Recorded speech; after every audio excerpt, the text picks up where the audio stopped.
Magandang araw mga kaibigan.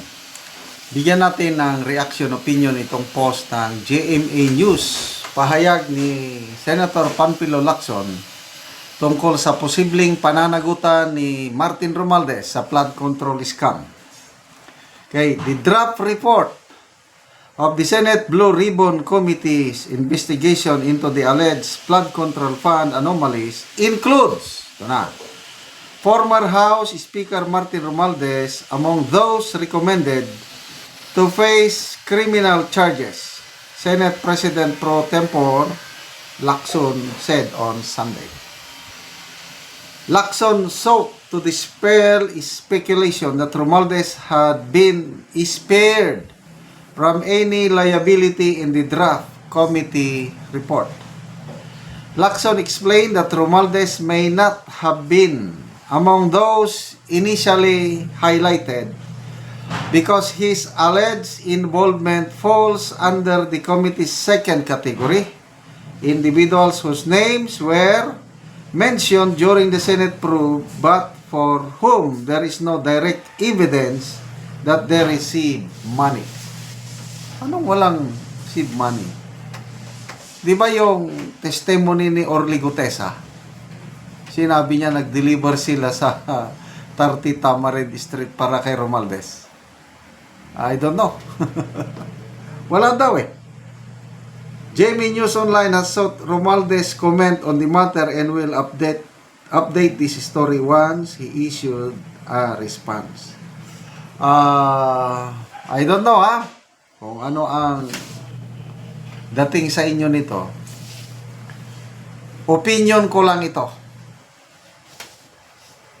Isinama si Romualdez para hindi magalit ang taong bayan na bakit hindi kasama. So isinama. Kaya lang, sinasabi na dito na walang direct evidence. Binanggit lang ang pangalan.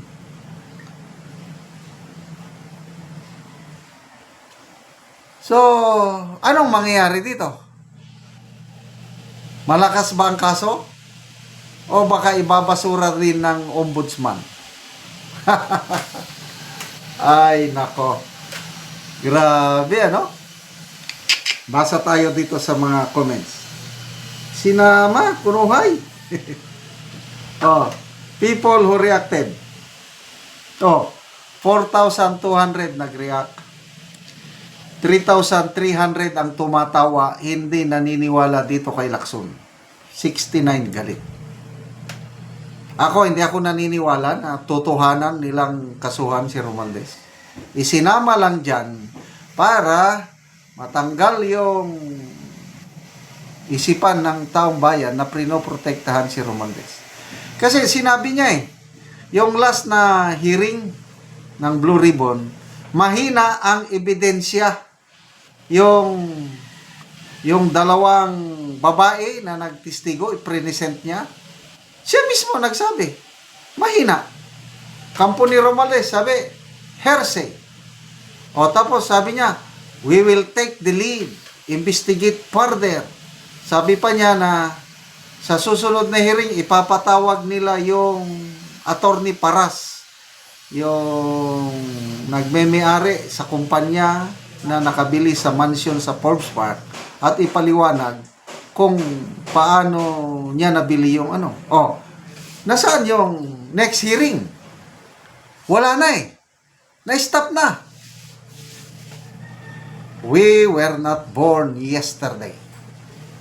Sayang, yung napakatapang na Lacson noon na nakilala ko, hinangaan ko, nasaan na ngayon?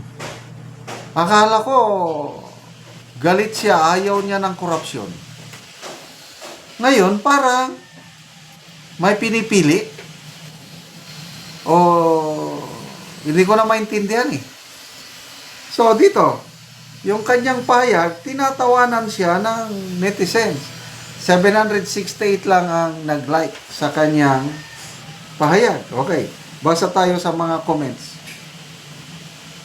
Tata, sabi niya, sindikato ka, Lacson. Ako si Arby. Tag now, tag later, the script. Oh, may script eh. Weng Yang, as clarified, there is no direct evidence that Congressman Romualdez received any money. Facts and due process must prevail. Anong asahan natin? Walang direct evidence. Tapos, isinama pa sa Blue Rama. Vladimir Tismo, come on, Peng, see it insufficient. Joseph Abueva, ngayon nyo lang nakangklude? Kenneth Eldosa, define a protector. That's him. Adric Cox, tags pa. Attorney Ruin Aguanson has said that he is the proponent of that corruption. Hindi magagawa ni Saldico yung mga nagawa niya kung wala si Romualdez. Yun ang sinasabi ni Attorney Guanzon. Leonora Eresmas, as in, bring it on, Senator. Chris Bueno, not because Bernardo pointed his fingers to the senators automatically consider them guilty. Proving is another thing. Kung Lionel Barda, kung seryoso ang investigasyon, dapat objective at hindi nakapokus lang sa isang tao. So, nagsalita na rin siya sa radio interview. Wala daw pananagutan ang Pangulong Marcos Jr. Absuelto. But, hindi natin mapilit kung yun ang nakita nila. Basta tayo, bahala na rin tayo sa ating public opinion, public perception.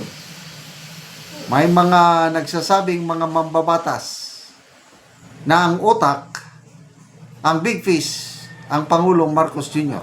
Sinabi yan ni Congressman Tinio ng Axe Party List. Sinabi niya ni Congressman Edgar Erese na may pananagutan ang Pangulo sa talamak na korupsyon. Bakit pinabayaan niya for 3 years? 2023, 24, and 25 budget, pinabayaan niyang nilustay ng mga kongresista ang national budget. Kaya may pananagutan ang Pangulo. Yan ang sinasabi nila. Sabi ni Lacson, wala daw pananagutan ng Pangulo. So, palakpakan ninyo si Senator Lacson. Salamat mga kaibigan sa inyong pagsubaybay sa channel nito. Nakakatulong kayo ng malaki sa tribong Talanding ng Bukidnon dahil ang income natin sa channel nito is pantulong sa tribo. Namimigay tayo ng libreng yero at pako para makapagpatayo sila ng mas maayos na tirahan. Panoorin nyo ang video na ito. So, mag-autopsy ang cause ang balay. So, ipanak na yero.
Karon naman nagyod og atops ang call, so nindot na gid kayo kay nahuman nagyod o atop ang iyang balay. Salamat sa tao nga nag-sponsor nga gitahasan sa atong labaw makagahom ng Ginoo nga nay ko tuluan na ni karong paningko ato. Oh, so maayo na gid imong atop call. So dili na gid katuluan. Daghang pang mga katuigan na imong mabutan para sa dangdum sa hinabang. Hinaot ko, sir, nga daghang pang may imong mahinabangan ang sambang kanako at sa Ginoo. O sige ko, salamat po.